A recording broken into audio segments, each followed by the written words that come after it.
کی بیماری پر صبر کرنے والی خاتون کو حضور صلی اللہ علیہ وسلم کی بشارت۔ کہتے ہیں کہ ایک عورت نبی کریم صلی اللہ علیہ وسلم کے پاس آئی۔ اس کو مرگی کی بیماری تھی۔ حضور نبی کریم صلی اللہ علیہ وسلم کے پاس آ کر عرض کرنے لگی، یا رسول اللہ صلی اللہ علیہ وسلم، خدا تعالیٰ سے میری شفا کے لیے دعا فرمائیے۔ آپ صلی اللہ علیہ وسلم نے فرمایا، اگر یہی تیری مرضی ہے تو میں خدا سے دعا کرتا ہوں، وہ تجھے شفا دے گا، اور اگر تو چاہے تو صبر کر اور بروز قیامت حساب تجھ سے اٹھ جائے گا۔ وہ کہنے لگی، اچھا میں بیماری پر صبر کر لوں گی جب کہ مجھے حساب سے آزاد کیا جا سکتا ہے۔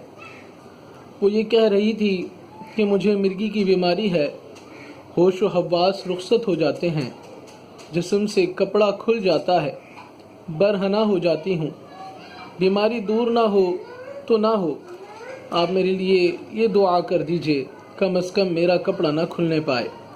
آپ صلی اللہ علیہ وسلم نے دعا فرمائی اور پھر کبھی بحالت مرگی کپڑا اس کے جسم سے نہ ہٹا۔ اللہ اکبر! یہ ہیں صبر کرنے والے لوگ، یہ ہیں آقا کریم صلی اللہ علیہ وسلم کی بشارت پانے والے لوگ۔